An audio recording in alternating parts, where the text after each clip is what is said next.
Alright everyone, welcome back to Drone Man's Land. I hope you're having an amazing day. I have run out of technology to review, and as such, I'm calling on the help of one of my best buddies, Austin. We used to work together on an amazing non-for-profit together in South Korea, and have hence not seen each other in 2 years. So we decided that because I've already done my Mavic Air review, check about my left hand here, that while I'm in a place where I cannot drone, I would talk to someone else that has a drone. Does that make sense? Probably not.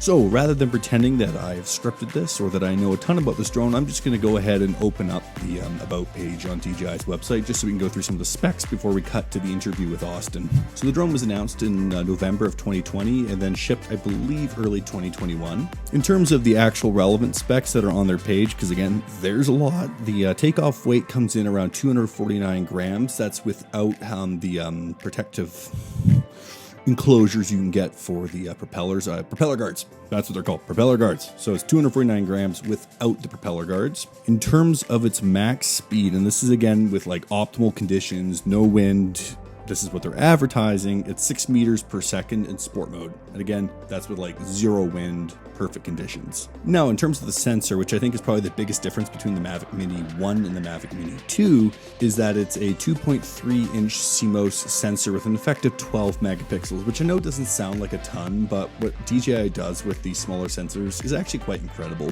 Now, and I think this is probably the biggest difference between the DJI Mavic Mini 1 and the 2, other than the obstacle avoidance sensors and just overall a better product, is the resolution. The Mavic Mini 1 could only shoot 2.7K up to 30 frames. This version can shoot 4K up to 30 frames, which is awesome.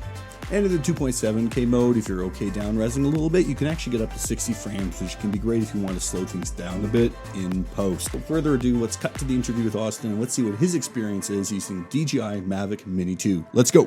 So here we are with Austin, the proud owner of the DJI Mavic Mini 2. He's on my phone. I forgot my earbuds. Dad's on the drone.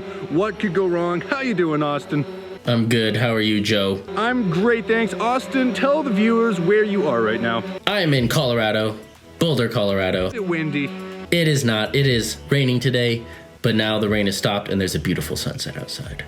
Excellent. So for those of you who don't know, I used to work on Gojo with Austin back in the day, and we still had lots of subscribers. We're still at 201. So Austin, tell us a little bit about your experience with drones. What drones have you flown in the past?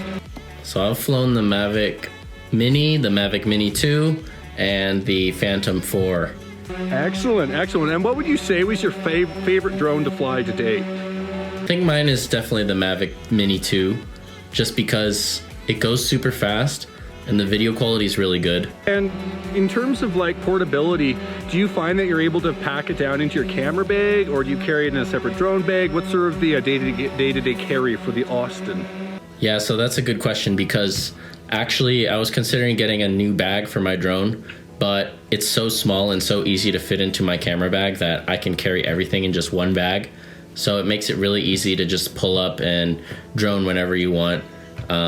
You know, if the mood strikes, you can just pull it out and you're ready to go. Nice. And some of the viewers on my channel have seen some of my issues with the permitting here in Canada. In the US, why would you get a drone under 250 grams? What's the benefit to that? So here you don't have to get it registered if it's under 250 grams, which is really nice. With your flight time, what's the average flight time would you say, like in not perfect conditions but not too windy? What would you get out of one battery? So I haven't put it to its complete limit yet, just because I'm new with this drone and I don't want to crash it or lose control or anything. But on the flight time on the DJI app, when I fly it, it says like 90 minutes. But that's a lie. It does not fly for 90 minutes. You know, after 5 minutes, it's down to 60 minutes.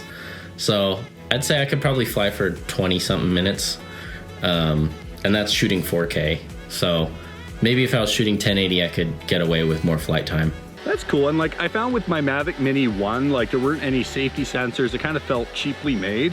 What would you say the biggest differences are between the Mavic Mini 1 and the Mavic Mini 2 that you have now? So yeah, having flown the Mavic Mini 2 definitely feels a lot more durable and sturdy and just well made compared to the Mavic Mini. And of course the video quality is a lot better. I noticed it does have like obstacle avoidance kind of. Like when you're landing it, it's really hard to like I was trying to like crash it into my friend and I can't. So yeah. And in terms of the auto, one of the things I found with the older DJI Go 4 app, like that I use with my Mavic Air, the auto exposure is like really shoddy at the best times. Like it's not ideal. Do you shoot in auto or do you shoot in manual? What's your go-to there? Yeah, I would agree with you. The auto exposure in golden hour is not great, but the auto exposure like midday is really good. And at nighttime, obviously, so that's another thing I want to talk about. The low light's not very good. Like I shot it when there's a little bit of sunlight out, like barely. It's like the end of blue hour. There's a little bit of sunlight. You could still see stuff with your eyes, but the Mavic Mini 2 just couldn't see anything. It was pitch black. So that's a little disappointing, I guess. The last thing I would ask you is, like, for someone getting into droning, would you say this is a great beginner drone, or would you say this is a drone you could actually comfortably use for client pieces as well? I think it's both. So the reason I got this drone was for some client work, and I didn't want to, heavily invest into like a more professional drone just yet, even though I am working for people. I just felt like it wasn't necessary because I'm doing real estate photography, and they only need a couple snapshots. They don't need like extremely high resolution photos. So definitely you can use this for work. You can use it just as a hobby. It's a really good drone if you just want to start out and play around, because it's really easy to fly, really easy to start up. I think after I bought it, it only took like 10 to 15 minutes and I was already flying. So that was really rewarding and fun. Like First We Feast, the floor is now yours. Tell the people what you got going on. Tell us about the Austin channels. Oh, the Austin channels. Well, so I talk a lot about film photography, film cameras, and just doing stuff in Seoul, because I was there for 5 or 6 years. And that's where I met Joey, and he got me into photography. So thank you to him. My hat's off to him. But yeah, if you guys like film photography, want to learn more about film cameras and that sort of thing, vintage lenses, my channel's all about that. I've got some good reviews on, some cameras that you might want. So yeah, that's what I love doing. And, now I'm going to take to the skies with this Mavic Mini. That's exciting, and please stay tuned, folks, those who are watching at home, to the videos we'll be releasing in the fall. We are doing a camping trip in Denver. Look for lots of weird drone footage, lots of weird film stuff, and maybe a couple lens reviews. We'll see. We're still kind of planning that trip out, but definitely check him out at Austin in Seoul. Check him out my right hand here if you would like to check out his channel. Also check out his Instagram, now above my left hand here. I don't remember the handle, but it's there. Anyways, folks, thanks to Austin. Please hit that like button, subscribe to the channel, and remember, it's not about the amount of time you put in, but having fun, enjoying what you're doing, and taking beautiful photos every single day. We'll see you in the next one. Bye, Austin. Bye.